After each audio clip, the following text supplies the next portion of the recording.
So, what are the names of the cats we're talking about today? So, this one is Marmalade, and the one that just went under the couch is Coco. Oh, yes, Marmalade is deaf, and she gives the best little creepy meows. Aw. Like, if she wants to be pet in the middle of the night, she will, because Friday nights are sleepover night, so they come upstairs and hang out in the bedroom.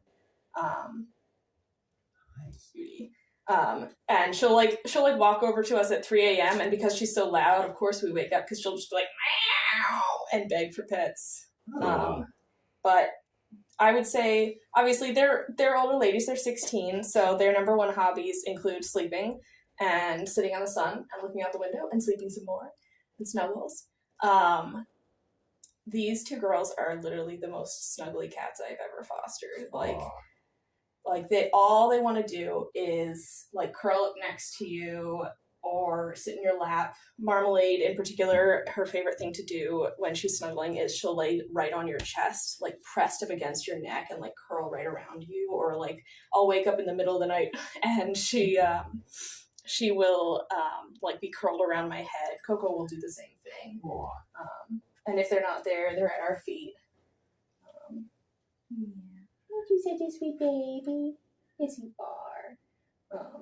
Their top talent, they both do this. I don't know if they taught each other this or like if it's just like, I don't even know. But they both, because they're not like genetically related, but both of them really love to just like when they're snuggling, like instead of like just rubbing their face on you, they'll lick your nose. Oh, wow. Like they love to just lick your nose. Just very gentle little licks. Little bitty licks. Yeah. Are you purring? You might already be purring. Whoa. Coco will just like, you walk in the room and she'll start purring. Yes, my dear. I know. Do you want to be picked up? Is that why you're meowing? Marmalade is also ridiculously smart. I have this like, it's like a dog gate, but it's not like for small dogs. It's literally, it's like 6 feet tall. And I'll like put it up to like introduce foster cats to my cats to see if they get along without them like being able to easily jump over. And I was like, oh, Marm's an old lady. I knew Coco, like she's kind of got bad knees, so she couldn't jump over for sure. And I was like, well, Marmalade's kind of like an old, like, I don't know, scrumbly cat. Like she's not like super muscular. She doesn't run around all the time. So I assumed that she would not have any interest in jumping over.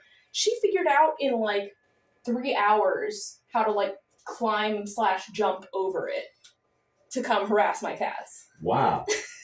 She loves most of my cats. One of them I think she has a vendetta against because she could tell that she's like a street cat kind of thing. She feels threatened by her, but the other 3 she's fine. Oh, I know. They're so well behaved too. Like so gentle. Obviously no biting, no clawing at all. Marmalade's got polydactyl feet. She's got like 2 extra toes on front and back, I think. Hey, Coco. Hey, Coco. She's like, I'm not interested in you. I'm just gonna go back and go. That's okay. We're gonna catch you there too. There's no escape, Coco. Yeah, she gets a little nervous getting picked up. Like, she doesn't like being held for super long. But even then, like, when she's struggling to get away, like, at most, if you haven't clipped her claws recently, she'll kind of, like, push against you and she might accidentally scratch you. But, like, none of that, they've never, like, struck out or done anything. Yeah. Oh, my. Ooh, your eyes. Yeah, she's a supermodel. I don't understand how. Great. Like, you'd never guess that she's 16. Wow. No, I wouldn't. And like, she's got hyperthyroidism, so she takes daily medication for that. But like, literally, and the same is true with Coco too. Oh, she can't hear you. Right. Yeah, you're such a sweet baby. Yes, you are.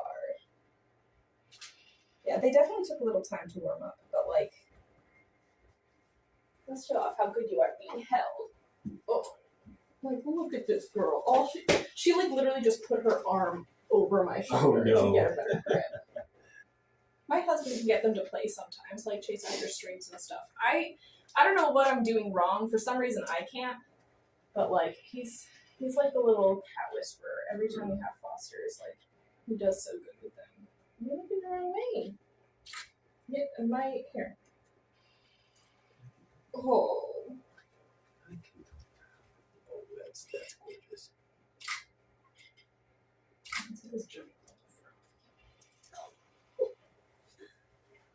this little dog is so sweet. Literally, I could hold her like this for hours and she'd be happy. Cool. Like, look, she literally like is straddling me. Oh like, wow! As close as she can physically get to me, she will. Oh, that's so nice. And like, this is why like it kills me that we haven't found something yet because like obviously I can't be in here all the time. Yeah. But like, they would literally just spend every second with us if they could.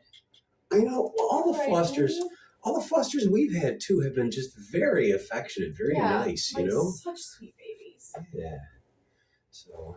Yeah, the only one I've ever had any challenges with behaviorally was the foster that I took on that was a feral mother.